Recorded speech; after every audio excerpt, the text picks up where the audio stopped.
Assalamualaikum warahmatullahi wabarakatuh. Jumpa lagi dengan saya, the one and only Mang Dewa. Lagi-lagi Amang kali ini akan membahas film yang based on true story berjudul The Imitation Game. Film yang dirilis pada tahun 2016 ini menceritakan seorang pahlawan perang Inggris bernama Alan Turing. Bahkan Alan Turing ini ialah orang pertama yang menemukan ide dalam pembuatan komputer modern. Oke, buat yang belum subscribe segera pencet tombol merahnya mumpung gratis. Dan buat yang sudah subscribe, Amang ucapkan terima kasih dan semoga rezekinya lancar dan cepat dapat jodoh. Uhuy. Tanpa panjang lebar langsung saja kita gaskeun.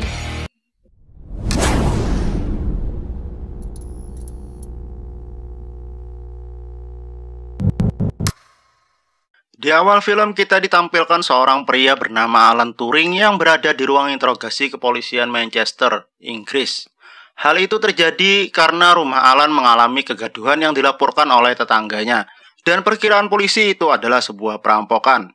Saat seorang polisi dan seorang detektif bernama Knock mendatangi rumah Alan, Alan malah mengatakan tidak terjadi apa-apa, padahal rumahnya jelas-jelas menjadi berantakan. Sikap Alan yang belak-belakan menjadi terkesan sombong dan cuek. Bahkan Alan menyuruh kedua polisi itu untuk segera pergi, membuat detektif Knock menjadi tersinggung dan memutuskan untuk melanjutkan investigasi terhadap Alan Turing. Oke, kita kembali 12 tahun sebelum kejadian di rumah Alan, yaitu tahun 1939 saat Perang Dunia Kedua baru saja dimulai. Terlihat Alan menaiki sebuah kereta dari London menuju Manchester.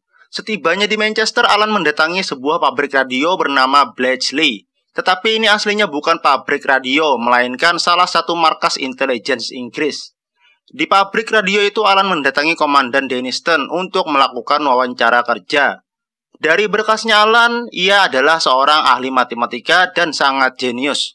Tetapi kesan yang didapatkan Komandan Denniston terhadap Alan tidak begitu bagus, sehingga Alan hampir saja ditolak untuk kerja di sana. Komandan Denniston juga mengatakan sudah menolak 4 ahli bahasa Jerman terbaik yang ada di Inggris. Saat itu juga Alan malah mengatakan dia tak bisa berbahasa Jerman. Sedangkan pekerjaan yang akan dilakukan adalah mengurai kode komunikasi rahasia Jerman. Alan menyanggah bahwa kode rahasia Jerman adalah teka-teki dan dia sangat ahli dalam bermain teka-teki. Di saat Komandan Denniston akan mengusir Alan, disitulah Alan menyebutkan Enigma. Enigma adalah mesin enkripsi milik Jerman, dan program yang akan dijalankan di sana adalah untuk memecahkan kode Enigma. Dan Komandan Denniston pun merubah pikirannya dan mengizinkan Alan untuk mencoba memecahkan kode Enigma. Dan inilah Enigma, alat enkripsi komunikasi milik Jerman. Di ruangan itu sudah berkumpul orang-orang terpilih yang akan bertugas memecahkan kode Enigma.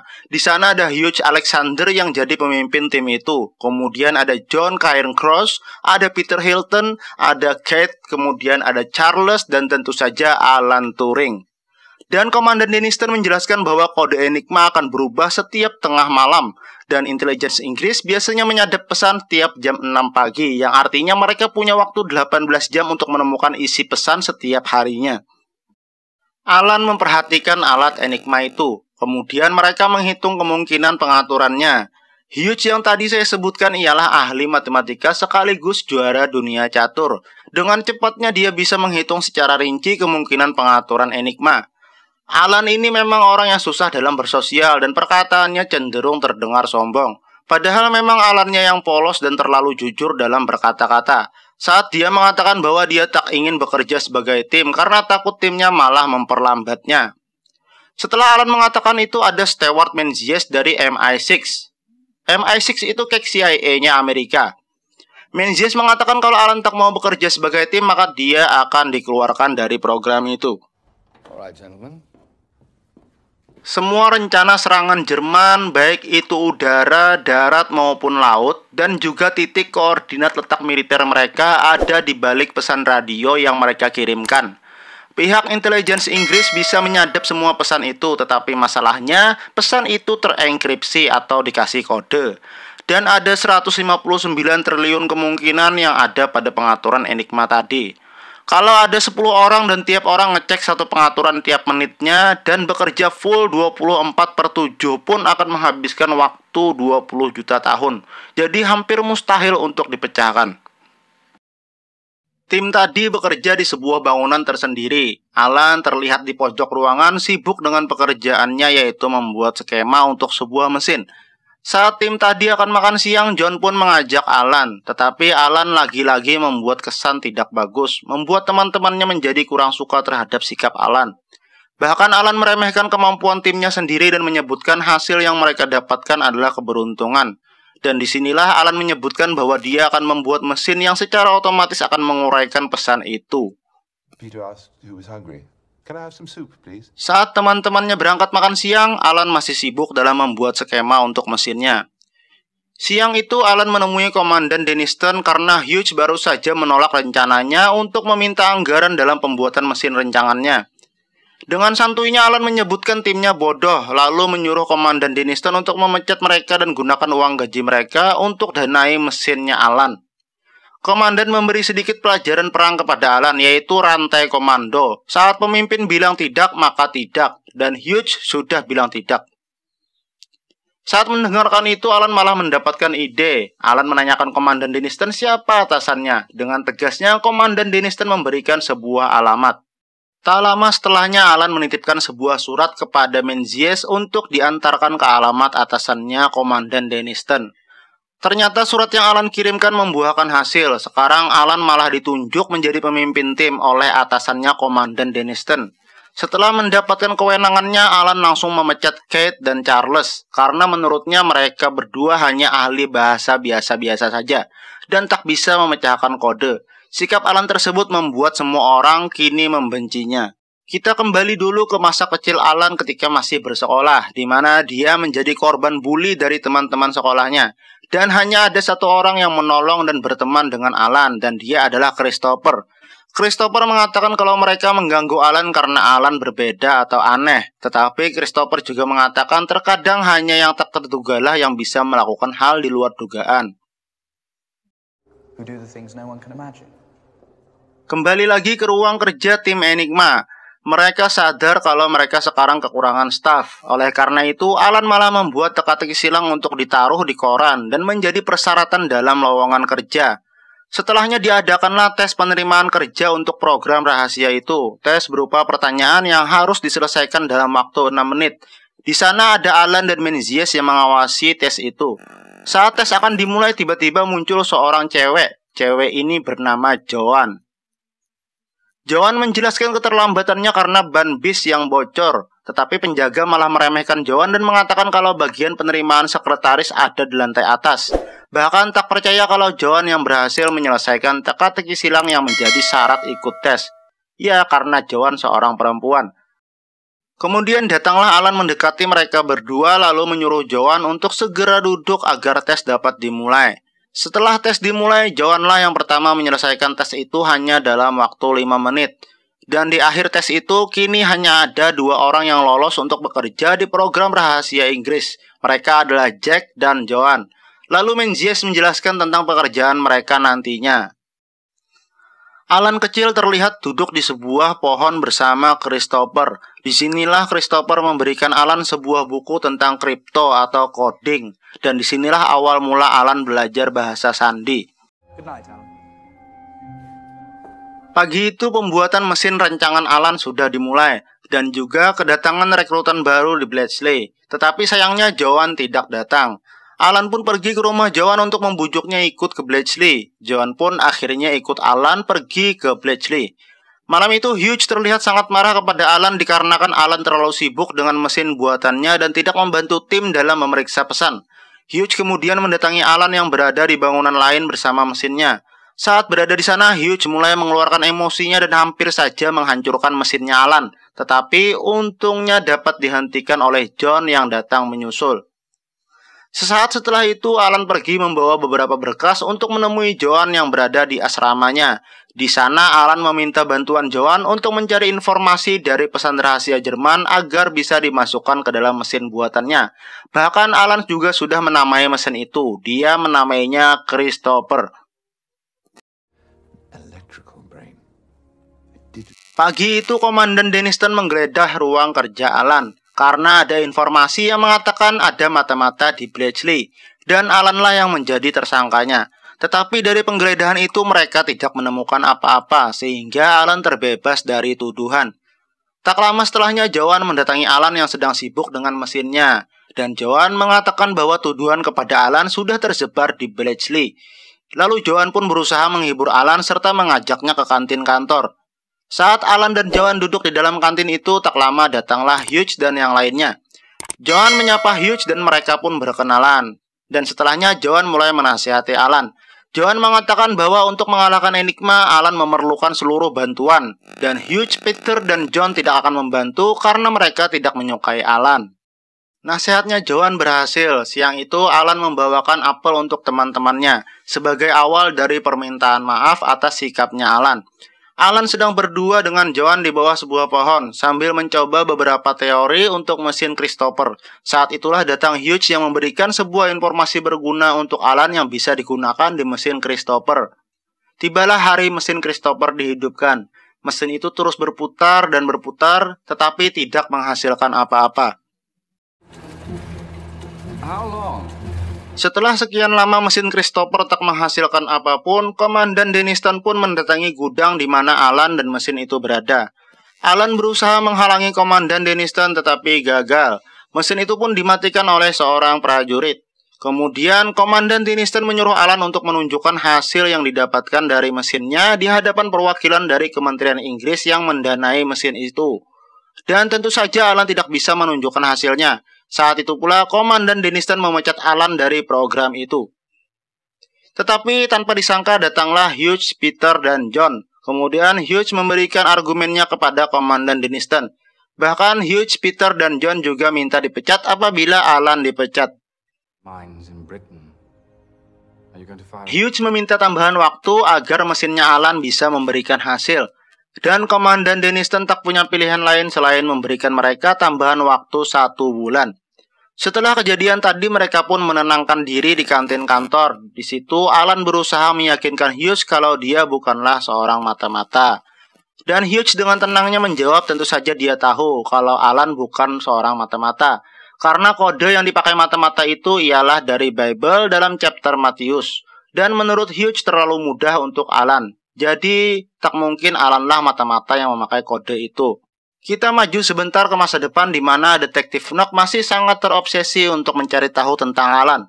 Bahkan menurut Detektif Knock, Alan Turing ialah mata-mata Soviet. Sedangkan kepolisian sudah mengetahui kebenaran bahwa Alan ialah seorang gay. Tetapi Detektif Knock masih bersikeras dengan asumsinya. Oke, kita kembali lagi di zaman Enigma, yang mana pada siang itu Alan berada di rumahnya, sedang berusaha mencari cara agar mesinnya berhasil. Kemudian datanglah Joan yang mengatakan dia harus pergi dari Bletchley dan kembali ke kotanya. Dikarenakan orang tua Joan yang khawatir Joan jadi perawan tua karena terlalu banyak bekerja dan tak sempat cari jodoh. Alan tak ingin Joan pergi, sehingga dengan simpelnya Alan memberikan solusi yaitu dengan melamar Joan. Sehingga orang tua Joan akan tenang karena sekarang Joan sudah punya calon suami. Tak lama pesta pertunangan Alan dan Joan pun diadakan, tetapi Alan terlihat kurang bahagia. Saat itu pula John mencari tahu apa yang Alan pikirkan, sehingga John pun mengetahui kalau Alan adalah seorang gay. Tetapi John memberitahu Alan kalau untuk tetap merahasiakannya, karena menjadi seorang gay adalah pelanggaran hukum di zaman itu. Beberapa hari kemudian di gudang di mana mesin Christopher berada, di sana ada semua anggota tim. Dan mesin itu terus saja berputar tanpa menghasilkan apapun. Yang mana padahal waktu mereka sudah akan habis, yaitu 1 bulan sudah berlalu. Kemudian mereka pun memutuskan untuk beristirahat sejenak di kantin. Saat di kantin ternyata sudah ada Joan bersama temannya bernama Helen. Dan Hughes yang memang agak playboy tak mampu menahan diri untuk tidak menyapa Helen. Hughes meminta Alan untuk memperkenalkan dirinya dengan Helen.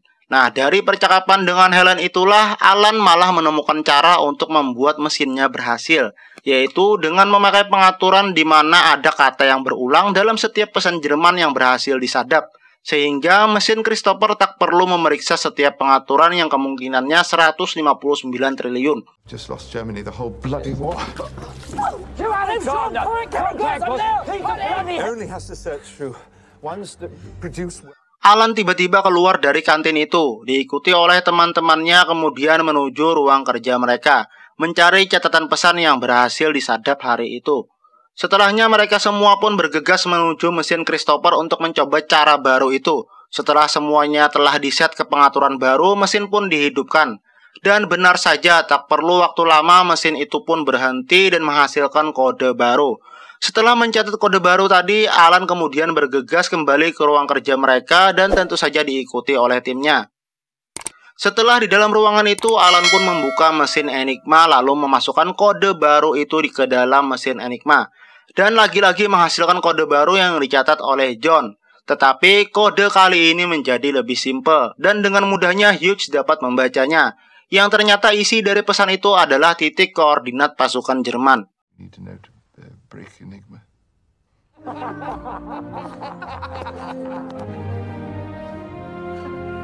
Sejak saat itu mereka terus memecahkan pesan-pesan rahasia Jerman. Bahkan mereka menaruh sebuah peta besar dan menandai letak-letak pasukan Jerman baik itu darat, laut maupun udara. Dan hanya ada 5 orang di dunia ini yang mengetahui semua letak kapal Jerman di lautan Atlantis. Dan mereka semua ada di ruangan itu. Tetapi saat Johan melihat ke peta itu, Johan menyadari akan ada serangan oleh kapal Jerman kepada rombongan kapal Inggris. Saat itu pula, Hughes berniat memberitahu hal itu kepada Komandan Denniston agar bisa menyelamatkan rombongan kapal tadi. Tetapi anehnya Alan malah mematikan telepon itu dan bahkan membantingnya. Alan juga berpendapat kalau mereka harus membiarkan rombongan itu ditenggelamkan oleh Jerman. Hughes pun secara refleks memukul Alan karena Alan menghalanginya untuk menyelamatkan nyawa manusia. Alan kemudian menjelaskan kenapa dia melakukan itu. Dikarenakan keberhasilan mereka memecahkan kode Enigma tidak boleh diketahui oleh siapapun. Dan apabila tiba-tiba pasukan pembom Inggris mengetahui letak kapal selam Jerman, atau secara ajaib rombongan kapal Inggris tadi berputar haluan, Jerman pun akan tahu kalau Enigma sudah dipecahkan. Kemudian Johan pun menambahkan, jika Jerman tahu kalau Enigma sudah dipecahkan, Jerman pun akan menghentikan komunikasi radio, lalu mengubah rancangan Enigma, sehingga pekerjaan mereka selama 2 tahun akan sia-sia. Setelahnya, Alan dan Johan pun pergi menemui Menzies. Di sini Alan meminta bantuan Menzies untuk merahasiakan bahwa Enigma telah dipecahkan. Dirahasiakan dari semua institusi militer. Lalu memberikan informasi palsu untuk disebarkan supaya Jerman tidak curiga kalau Enigma telah dipecahkan. Siang itu di ruang kerja tim Alan, secara tak sengaja Alan melihat Bible kecil yang ada di meja John. Kemudian Alan membuka Bible itu yang terdapat lipatan di dalamnya. Dan lipatan itu tepat di chapter Matius. Alan kini mengetahui siapa mata-mata Jerman sebenarnya, dan orang itu adalah John. John pun menghampiri Alan lalu mengancamnya. John mengatakan akan membuka rahasia Alan yang mana adalah seorang gay apabila Alan memberitahu kalau John seorang mata-mata. Kali ini Alan mendatangi rumah Johan dan ternyata Menzies sudah ada di dalam rumah itu sambil memeriksa beberapa berkas rahasia yang pernah dibawa Alan. Alan menanyakan di mana Johan berada. Kemudian dijawab oleh Menzies bahwa Johan sudah dibawa ke penjara militer karena dianggap sebagai mata-mata. Disebabkan berkas-berkas rahasia yang ada di rumahnya. Saat itu pula Alan memberitahukan kalau John-lah mata-mata sesungguhnya. Dan ternyata Menzies sudah mengetahui sejak lama kalau John adalah seorang mata-mata. Dan sengaja membiarkannya agar Menzies bisa menukar informasi yang dikirimkan John dengan informasi palsu. Kemudian Alan meminta Menzies membebaskan Johan. Dan ternyata Menzies hanya membohongi Alan supaya Alan mau buka mulut. Akibat dari pranknya si Menzies, Alan pun meminta Johan untuk pergi dari Bletchley karena Alan merasa sudah tidak aman bagi Johan berada di sana. Tetapi Johan bersikeras ingin tinggal. Karena sikap Johan itu, Alan pun membuat alasan agar Johan membencinya dengan harapan Johan mau pergi dari sana. Tetapi hal itu malah membuat Johan tetap bersikeras berada di Bletchley. Inggris pun akhirnya memenangkan perang itu dengan memberikan informasi intelijen kepada sekutu tanpa diketahui siapapun. Mereka pun sekali lagi berkumpul di mana mereka pertama kali direkrut. Tapi di waktu ini peperangan sudah berakhir. Di ruangan itu Menzies memerintahkan untuk membakar semua berkas dan alat-alat mereka sewaktu bekerja di program Enigma. Mereka juga diperintahkan untuk tetap merahasiakan semuanya. Sekarang kita kembali ke awal film di mana Alan berada di ruang interogasi bersama Detektif Knock. Di ruangan itu Alan menceritakan seluruh kisah di atas kepada Detektif Knock. Dan Detektif Knock terlihat terkesima dengan cerita Alan. Berpindah sejenak di mana Alan yang masih sekolah dipanggil ke ruang kepala sekolah. Di situ kepala sekolah memberitahukan kalau sahabatnya Christopher telah meninggal akibat dari suatu penyakit. Yang mana padahal Alan mulai mencintai Christopher. Dan disitulah awal mula sisi gay-nya keluar. Dari situ jugalah awal mula kenapa Alan menamai mesinnya persis seperti nama sahabatnya, yaitu Christopher. Kembali lagi ke Detektif Knock yang merasa menyesal berkat dirinya, kini Alan mendapat hukuman dari pemerintahan Inggris.